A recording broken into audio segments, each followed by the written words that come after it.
di masyarakat membuat beliau menjadi matang untuk memimpin masyarakat kita menuju kemajuan. Dan hati-hati kalau sudah ini meskipun belum emak-emak, sudah emak-emak juga ya. Berapa anaknya? Satu ya. Jadi kalau sudah satu bisa disebut emak. Kalau dua emak-emak. Ya, sudah termasuk emak-emak. Kalau emak-emak sudah turun tangan, beres semua urusan. Jadi desa kita ini ya paling jelas setidak-tidaknya bersih, ya, resik. Ya.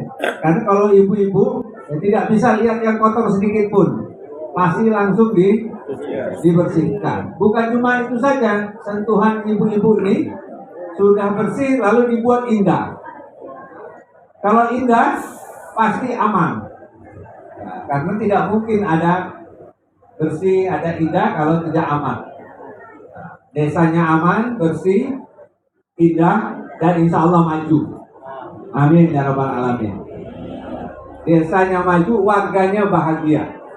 Jangan desanya maju, warganya ditinggal. Apalagi cuma kadesnya saja yang bahagia. Nah, ini tidak boleh terjadi. Mudah-mudahan kalau menjadi pemimpin, insya Allah ini juga berarti pengorbanan Adinda Faradila Maharani SKM ya. Bersedia waktunya diambil oleh masyarakat.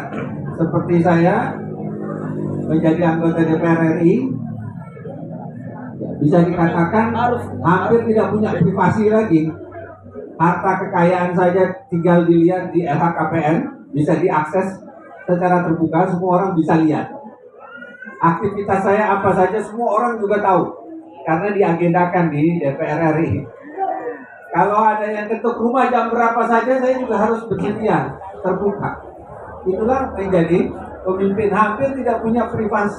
Waktunya ditentukan, diagendakan oleh masyarakat. Dan insya Allah Adinda Faradila Maharani SKM insya Allah siap ya. Nah, sudah diizinkan juga oleh suaminya.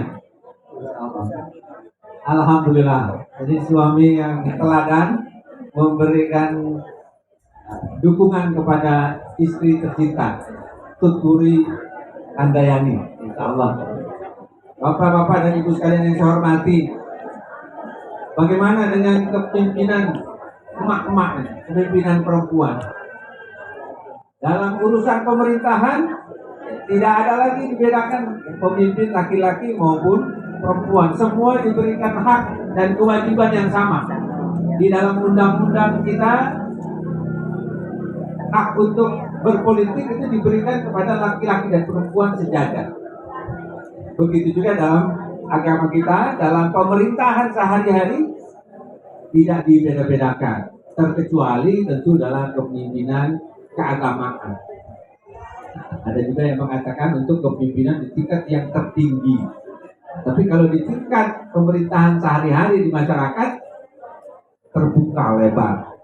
Nah, tidak ada kemudian dibeda-bedakan antara laki-laki dan perempuan, dan disilahkan untuk berkiprah. Dan sudah banyak ya, termasuk kebetulan saya di Partai Keadilan Sejahtera,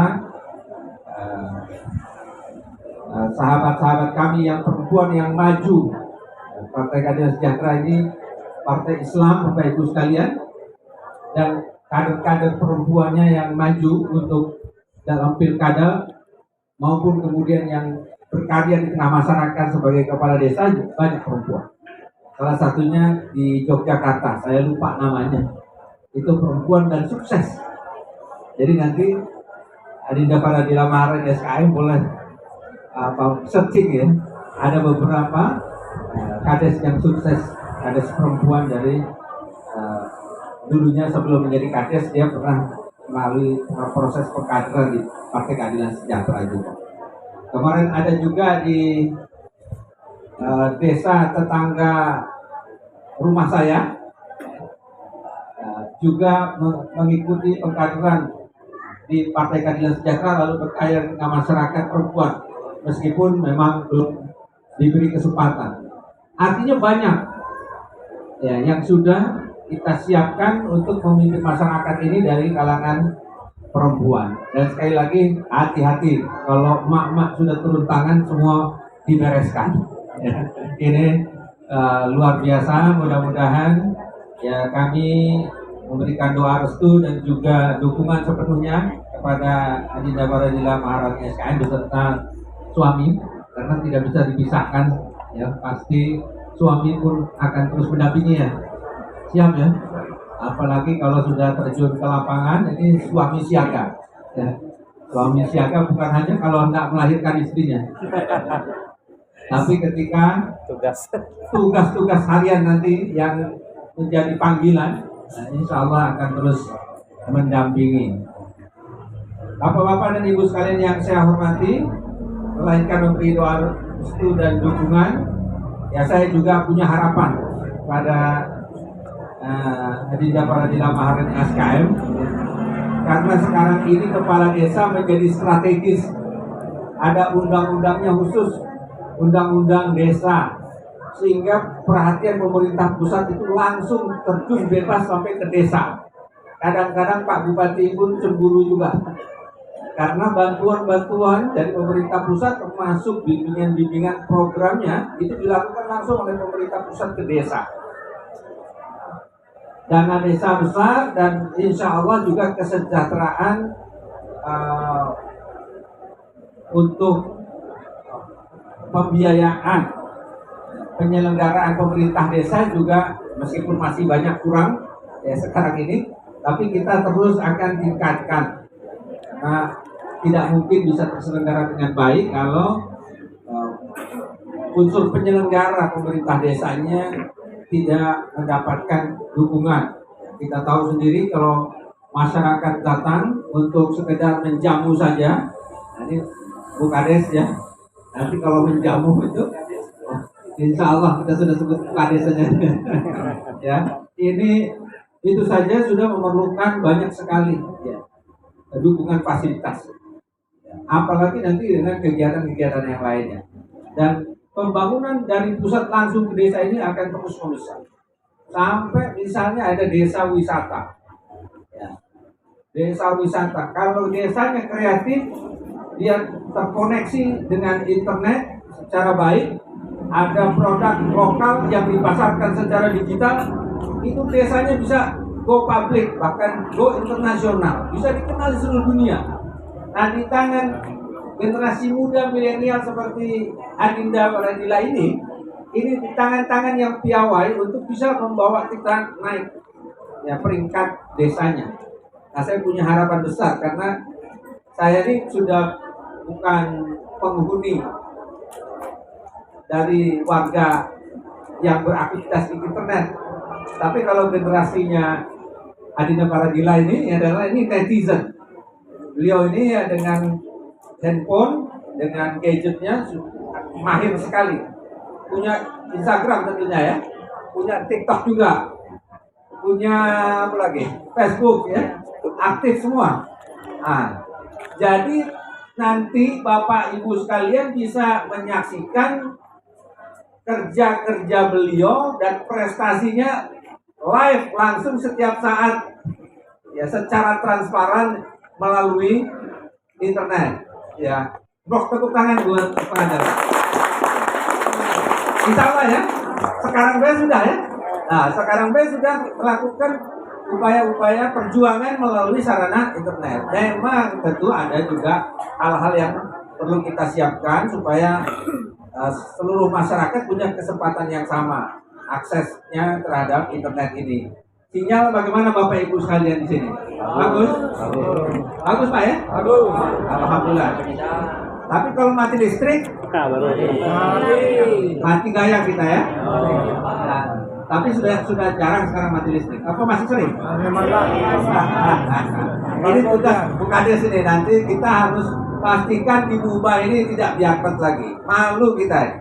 Sudah bertahun-tahun ya Buba yang kaya raya ini masih biarpet juga. Ini kita harus tuntaskan masalah Buba dengan listriknya. Tiang-tiang BTS-nya kokoh, sinyalnya kuat, kuotanya ada.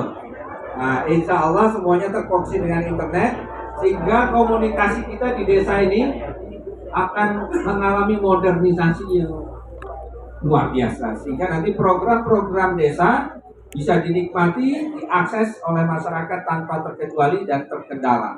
Nah, ini yang untungnya kita mempunyai pimpinan dari kalangan generasi muda milenial, ya, yang melek terhadap teknologi informasi dan bisa mengelola pemerintahan melalui jaringan. Ya, ini seperti tongkat komandonya. Ya. Bukannya narsis ya, Bu Kades ya, tapi memang harus terbuka ya kepada masyarakat. Jadi semuanya setiap ada kegiatan tayangkan saja, meskipun cuma 3 menit, masyarakat jadi tahu apa yang terjadi, apa yang sedang dikerjakan, apa yang sedang dilakukan.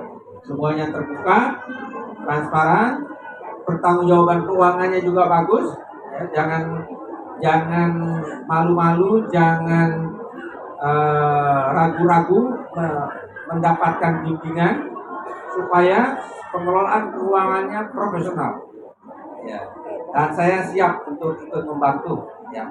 Bagaimana pengelolaan desa yang terbaik ya, kita sambungkan dengan asosiasi-asosiasi terkait untuk pembinaan desa. Insya Allah menjadi desa yang maju. Bapak Ibu sekalian yang saya hormati, itu yang menjadi harapan saya. Saya titip yang mudah-mudahan amanah ini bisa diemban oleh Adinda Faradilan bersama suami yang terus mendukung, Bapak Ibu sekalian semua yang mendukung di sini. Demikian dari kami. Ya. Ya, Pak. Listrik mahalnya.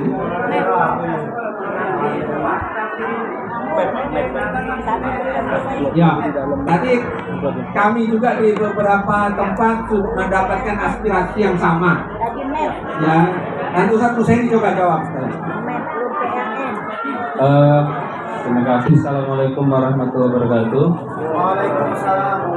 Izin sebentar Pak, kami Muslim SPDI, Ketua PKS Muslim Nasrin. PKS di Muba ada 4 anggota dewan. Sebelum kesini kami silaturahim dengan Bapak Bupati di jamu makan pagi. Salah satu poin pembicaraannya adalah akan dengan berbagai permasalahan MEP ini akan sesegera mungkin proses pemberian hibah dari MEP atau dari Pemda ke PLN, sehingga ini memang sudah sangat masif Pak, sudah banyak yang disampaikan sehingga Bupati dan DPR mau tidak mau harus ikhlas dengan hal itu sehingga standar pelayanan sama. Dan mudah-mudahan Ustaz Mustafa Kamal di DPR RI nanti bisa mendorong apabila ada kendala-kendala di pusat. Itu saja Pak, insya Allah ini dari informasi yang Pokoknya kami semua masyarakat ini berharap jangan ada penghalang untuk pemindahan dari MEP ke PLN. Betul Pak, ya. Ya, siapapun mereka, jangan ada penghalangnya. Itu harapan kami. Sepakat. Karena kami bosan mahal yang bayar. 20 tahun lebih kami bayar mahal. Dengan api MEP ini tidak normal. Kalau dikumpulkan dari awal sampai sekarang, kalau ada jak 10 tronton barangkali, alat elektronik peninggalan ini rusak. Betul Pak. Ini yang dicerita oleh masyarakat. Nah, untuk DPR saya harapkan pastikan MEP pindah ke PLN. Betul. Ini harapan kami. Luar biasa Pak, betul. Insya Allah fraksi PKS dari kabupaten sampai pusat akan mendorong agar terlaksana dengan lancar. Amin. Satu lagi Pak, saya minta tolong ini keluarga kita, Ibu Fardila ini, insya Allah kita doakan mudah-mudahan menang. Amin. Kalau dicoblos, insya Allah kelebihannya di samping disebutkan oleh Ustaz Mustafa tadi, beliau punya koneksi atau jaringan ada di pusat, provinsi dan kabupaten, sehingga program-program ini cepat kita akan dapatkan. Amin ya Allah. Terima kasih. Assalamualaikum warahmatullahi wabarakatuh. Selanjutnya tolong perkenalannya Pak Mustafa, dari mana nih ya Pak Mustafa?